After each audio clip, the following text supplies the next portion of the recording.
Spotlights shine them bright. Gonna have a brand new show tonight with glitz and glam on the marquee. Perhaps a Tony nominee. Stars beam brightly, see them glow. Sell out nightly, SRO. It's time to applaud the Broadway Beat. Stars beam brightly, see them glow in the footlights of a show. Life is sweet on the world's most famous street. Tickets, please. Take a seat Cue the band. and tap your feet to the rhythm of the Broadway Beat. The Broadway Beat. Broadway Beat. Hello, I'm Richard Ridge, and welcome to Broadway Beat, our weekly half-hour behind-the-scenes look at the very best of the New York theater on Broadway and beyond. This week we'll take you to the opening night celebration of the new production of Michael Bennett's Pulitzer Prize-winning musical, A Chorus Line, which is just opened at the Show and Fell Theater. We'll stop by the opening night celebration and chat with the new cast. But we start things off by giving you a sneak peek at the upcoming one-night-only benefit concert of the Actors Fund of America, which will take place on Monday evening, October 16th at the August Wilson Theater. It's the musical The Best Little Whorehouse in Texas, which is about the infamous Chicken Ranch. It features a book by Larry L. King and Peter Masterson and has music and lyrics by Carol Hall. The evening will be directed by Mark S. Hobie and features choreography by Dennis Jones. The associate producer and artistic director is once again Seth Rudetsky. The Best Little Whorehouse in Texas will star Emily Skinner as Madame Miss Mona and features the original Annie star herself, Andrea McArdle, as Dotsy May. Here's a look at The Best Little Whorehouse in Texas in rehearsal.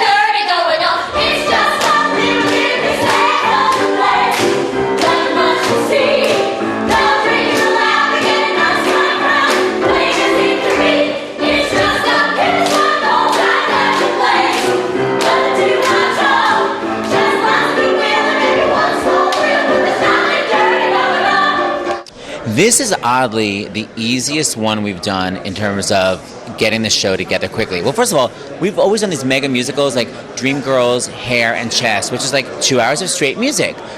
So this year is delicious. It's like 12 numbers. I taught all the music like the first day. So it's been so much easier than ever.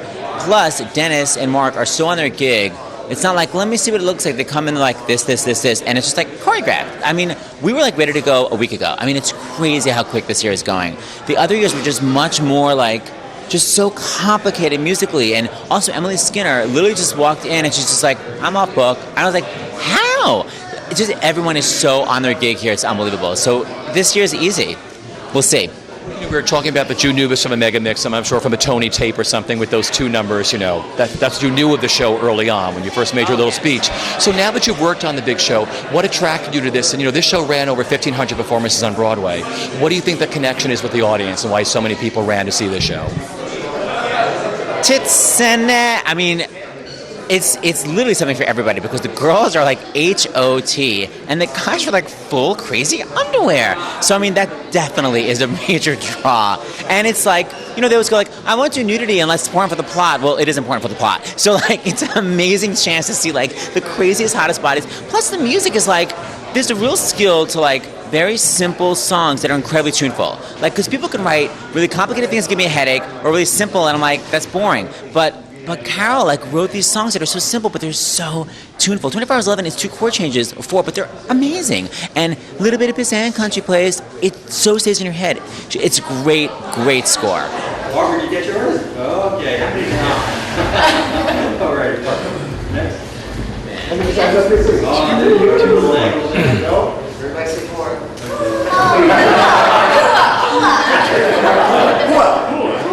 Well, I've always wanted to work on one of these benefits because I think it's such an incredible event and such a great cause. And The show is very dear to me because in 1980, I was in the last bus and truck set by the original dance captain, Jerry Yoder. And then I directed and choreographed a production a few years later in Chicago. And I just always found it fun and sweet and lovely. And when they asked me, I was just thrilled to jump on board and to work with the team, with Seth, who I've known for a long time, and Dennis Jones. I thought it was a great opportunity for a fun evening and just a wonderful celebration to help out the Actors Fund.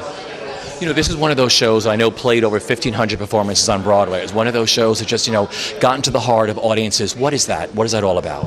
I think it's because it really is a story, that story of Hooker with a Heart of Gold. I mean, it really is about these wonderful, really good-hearted women who are take control of their lives and against all adversity, rise above. And it all comes from Mona, but all the way down to Angel Shy, all of the women. And it's really, it's an odd time to look back at this because it was the 70s, so there's some things that certainly happened then that aren't happening now. But the underlying message is strength and confidence in women controlling their own destiny. And I think that's something that resonates with people. And it just was always a fun, great evening with boys with their shirts off and sexy women, We can't wait to see that on Monday. Talk about the challenges of directing, a full-fledged musical in such a short amount of time. Well, we were talking about that the other day, and Encores has really changed sort of the shape of what the concert reading is, and put a lot of pressure on people to sort of expand that format. So even though they call this a concert, it's sort of a semi-staged production. It's somewhere between concert and production. As you saw earlier, there's fully choreographed numbers. The principals will carry their books, their scripts and book scenes and stuff, but it's incredibly difficult because we have about 11 days of rehearsal and we never have everybody there at the same time because people are donating their time, and we have like Jennifer Hudson, who's in the Dreamgirls movie, flying out from LA.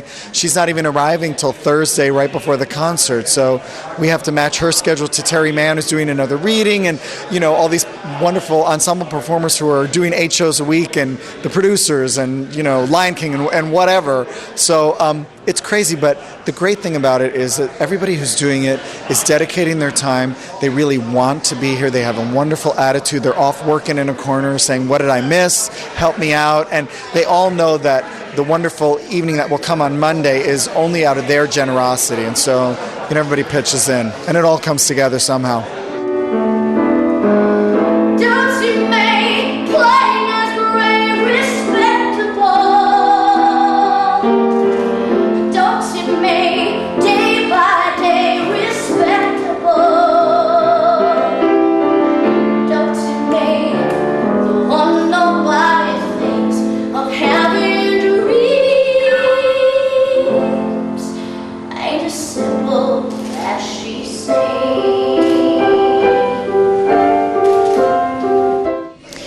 She reminds me a little bit of that Mabel Normand character, very much so.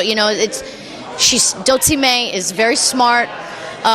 If it weren't for that chicken ranch in town, Dotsie Mae would be a happening girl. But she's overshadowed by all of this, tardiness in this tiny little town. And but there's a part of her that really, really wants to go there because it's around her all the time. So I think that if she weren't as smart, it would be easier for her to kind of give in to being, one of the whores in the house. And it's a heartbreaking number. It's sweet. It's a great country song. I've always loved country music, and you have a little bit of that Brenda Lee in there. So trying to channel a little Patsy Cline, little Brenda Lee. And keeping it, pure Broadway. Great, it's a blast. It's such fun material, and it's always fun to play a whore.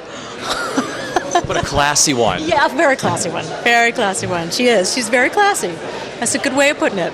I have so many fond memories. I saw Carlin Glynn do the original. I saw Anne Margaret do the tour last year on the road. Really great. Tell me what she's like to play, because she's a really great woman with a great heart. I know it's sort of new to you with rehearsal process with this show. Did you know it before going into it? I knew a couple of songs from it. I knew Hard Candy Christmas, and I knew 24 Hours of Lovin', but I didn't really know the score, and I've been sort of listening to the cast album of it, and the more I listen to it, the more I like it, It's a great score, and it's such a fun piece, and it's great writing, and Miss Mona's so fun. I feel like she's the smartest person on the stage, you know, and it's she's such a sort of multi-dimensional character, you know, because you look at her and you think she's one way, but she's really so much more than that, and that's always wonderful to play somebody who is more than you think they are, you know. We're gonna walk and stop and whoop it up tonight. Those little gals won't never, ever be the same. They're gonna love it when we walk and stop and whoop it up, alright. It's even better than any football game. Better than a football game? Well, I mean, I've been working sort of on the sly, doing pre-production on this probably for the last month, and fortunately I have Gabriela Garcia and Peter Gregas who have been assisting me on this, who have just been invaluable contributors, and I actually started rehearsing that number before we started rehearsals with everybody in this process, just because I knew that it was going to be a monster of a thing to put together, so I, you know, stole a little extra time to work on that. But, you know, once again, it comes down to being blessed with these amazing talents who are so quick and have such great attitudes and, you know, retain information. And, I mean, these guys are brilliant. So they make my life so much easier in terms of putting these things together, which you have to so quickly. And, you know, and I also know that they'll just sell the hell out of it on the night, too. So that relieves me of a certain, you know, level of worry. These boys were so in sync, and it's a big Aggie group, and I was thinking just coinciding the schedules to rehearse must be a headache. Yeah. I mean, that's the hardest thing about these is people have lives, apparently, and their show schedules and, you know, other commitments, and you know, as it is a benefit, we certainly have to work around that and accept that they, you know, can be here when they can be here, and when they're not, that's okay too. But it does make it somewhat complicated when not everybody's in the room, but, you know, hey, they do their work outside of here. They, you know, talk to each other. They rehearse on their own. I'm not worried about any of them. They're all amazing, amazing performers.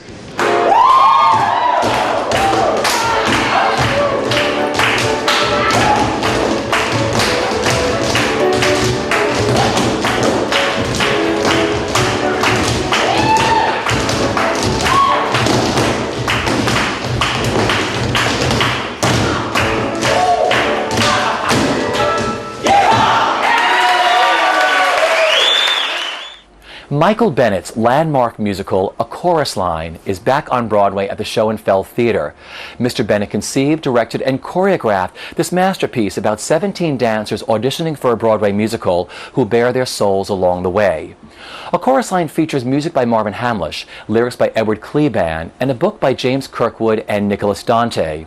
The original production, which still remains the longest-running American musical in Broadway history, went on to win the Pulitzer Prize and 9 Tony Awards, including Best Musical. This new production is directed by the original Tony Award-winning co-choreographer Bob Avian, and Mr. Bennett's choreography is being restaged by original cast member Byork Lee.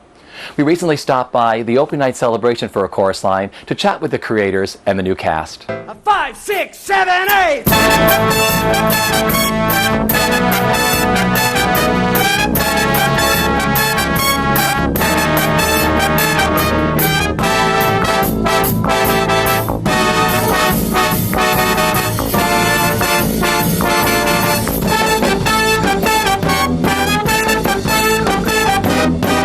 Very proud, very proud. I think it's a wonderful cast. The show holds up beautifully. It doesn't feel dated to me at all. It feels very much like it's about today's world, today's kids, today's whatever. And it's just, I think, something that's very special in my heart because of Michael Bennett and Ed Kleban, and these guys did a great job, you know.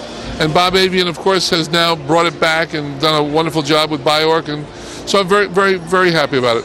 It must have brought back so many memories for you. Talk about working with Michael Bennett, what it was creating this brand new musical that no one had ever seen the prototype for before. The first time I ever met Michael Bennett, I said to him after watching some of his work, I said, I'm putting you down in my Rolodex under G for genius, not B for Bennett. He's always remained in my book under G. He was a visionary. He saw it, and he probably knew how to make something on Broadway sizzle. It's kind of interesting if you notice, this is his year. You got Chorus Line, you got Dreamgirls, you know, so he was certainly ahead of the curve, you know. Let's talk about the audience's reaction. The night that I was there was young kids. Yeah. There were 10-year-olds, 20 years old. I think that this talks to each generation, and I think that tonight, even though it's a special audience, I was here a couple of days ago, same type of audience going crazy, so that's wonderful. The word of mouth is wonderful, and that's what makes the show. How proud would Michael Bennett be tonight? Oh, kvelling.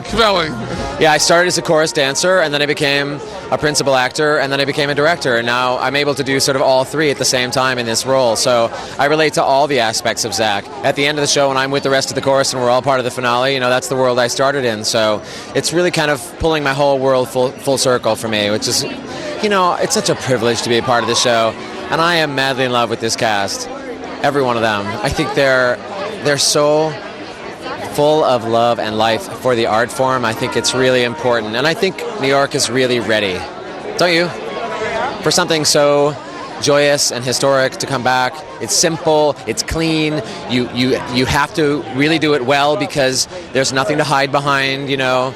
There's no giant set pieces. It's all about real people telling real stories and doing it in a theatrical way. I love it. I just love it.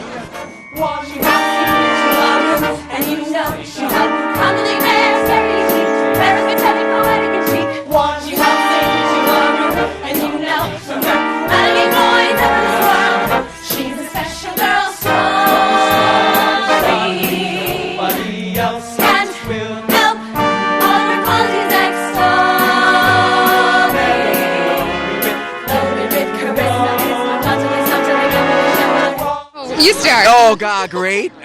Stupendous, like a milestone, relief, and anticipation of the run to come. Oh yeah, absolutely relief. It's been a 9-month, slow hill, and now we're here, and it's all of a sudden we're at the top of the mountain. It's amazing. It's absolutely wonderful. Well, tell me what the journey's been like with just working on this show. Well, it's been interesting because, of course, this isn't it's a recreation, so we're not doing something brand new. So it was really nice to know, okay, Judy, you're on 4. Okay, great, I'm going. And it was really nice to know that I didn't have to fight for a spot. I knew that Patricia Garland put me there, and I loved it.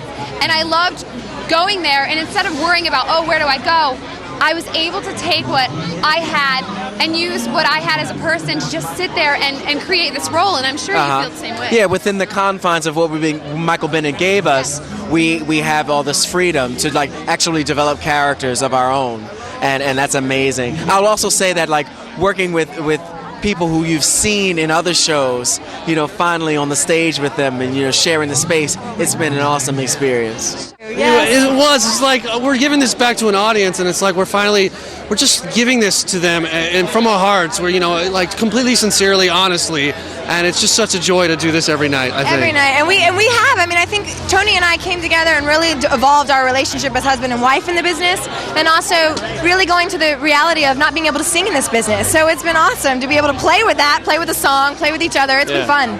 Because you both play Al and Christine, who are the married couple in the show, and the chemistry between the two of you is such an important thing, and you guys have it. Oh, thank you. Oh, it's just fun. We get to just be fun on stage. We get to play a little bit. Our director was a little lenient with what we could do on stage. He kind of trusts us, so we got up there and we just kind of play with each other every night. Like a married couple would do, bicker and fight and love each other, and it's great. And him being there for me too, and having that support as Christine, forgetting her sentences and stuff like that. It's like I need him. I can't be up there without him. So it's been a great help. And his voice, hello. It has been a dream come true. It has been a fulfillment. This literally was my first show I ever did professionally. Ever to get paid for. So to come in here and to get to do this in the same role is just fulfilling. And to have, Bob Avian and Bayark to hand it to me, it's just so satisfying. I feel like I'm anointed. Oh, yes, you really can do the show. I don't know. It's a really nice feeling. And talk about the role that you play. Oh, Gregory Gardner. It's so funny. I knew Chris Chadman, and I studied with him. Yeah, you knew him. I loved him. He really made me a Broadway dancer. I certainly went to Broadway Dance Center, and I worked as a scholarship student for him. For the place, and I ended up taking his class a lot, and he brought me into Broadway, and just watching him, and he was the prototype for my part, one of the prototypes, Gregory Gardner, Chris Chapman. How proud would Chris have been tonight? Oh my God. Yeah, I think he would be, and I think he would be very happy that it was me too. Actually, I think we kind of had a nice connection. So, yeah, and I think he's smiling down. I really do. You get goosebumps during the show like we do as the audience? Oh yeah, and what's beautiful is it happens in different places every single night. That's how alive the show is. The piece is that alive, and that's such a rare thing to be in a show that it does like, oh, okay, it knocks you right when you think, oh, I got it. No, you don't. It sneaks up on you, and it's amazing as an actress to get a chance to experience that. You have so many incredible moments in the show, but doing at the ballet, what that means? It's when I first saw the show, it was not my favorite number. And now that I'm older, I've connected to a different way. And then on top of that, my own personal story with the family, it hits so hard tonight. It was really hard to keep it together, to be honest with you. But to get a chance to do that number and to do it with Alison Porter and Mara Davi is a dream come true, because I'm in heaven. I feel like the luckiest girl in the whole world. Everything was beautiful at the ballet. Graceful men lift lovely girls in white. Yes, everything was beautiful at the ballet. I was happy at the ballet. One morning, sis won't go to dance class. I grab her shoes and tights and all, but my foot's too small, so I stuff her shoe with extra socks. Run 7 blocks in nothing flat, and I can do that. I can do that. This is, to be a cliche, but totally true. It's a dream come true for me, to be honest. I mean, it's amazing. What can I say? And it's an honor to be a part of this.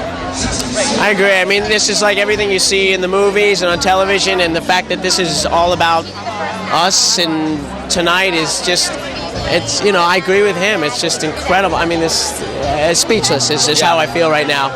Of course, you follow in the footsteps of the great Sammy Williams, and you in the footsteps of the great Wayne Cilento. Yeah. So what was it like tonight of having a lot of the originals out in the audience tonight, and Marvin Hamlish? You know, well, Marvin is awesome. I've met with him before, and he's been a part of this process, and he's been great and completely supportive.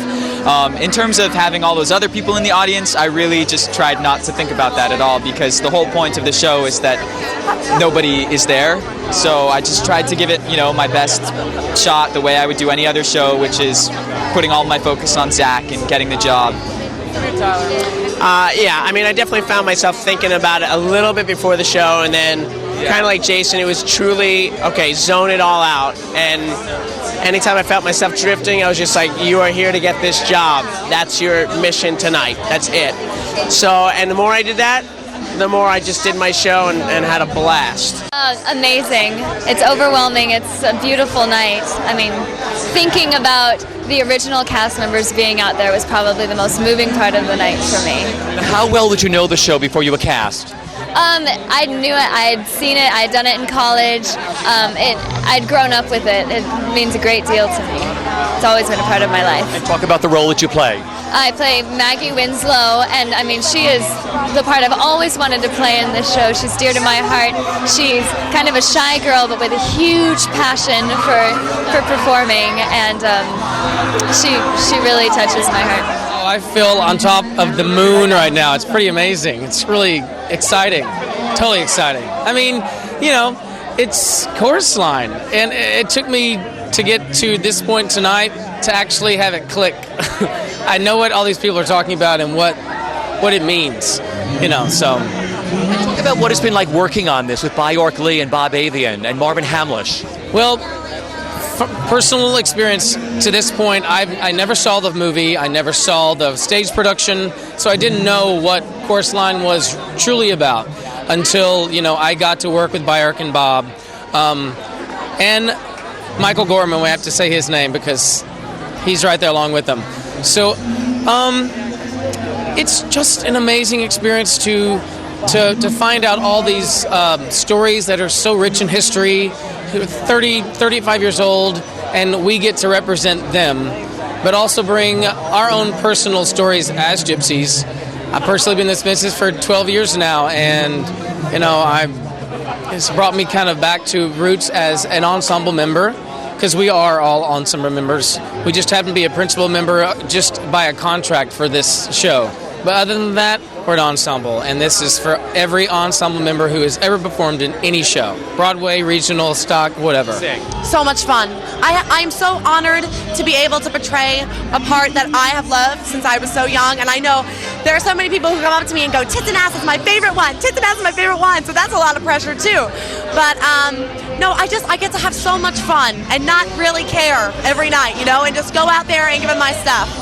And to watch kids, I've seen kids walk in to see this production who don't know about musicals, don't like musicals, don't understand, and they sit there and they're mesmerized, and they walk out and say, I've never seen anything like this before. And it is mesmerizing to a lot of young people, because this is a form of theater that, well, regretfully doesn't really exist anymore. And Michael's genius was so extraordinary that it never really went any further. He did it with Dreamgirls, but that's what's important to me, that young people can see it and be inspired to become a dancer or an actor or whatever, How proud would Michael Bennett be tonight? Well, I hope. That's my dream, that somewhere he's around us right now, smiling down at us, because there was nobody I was closer to as a friend, as a client, and we did it for him really as much as anything else. I think he's happy. I really do.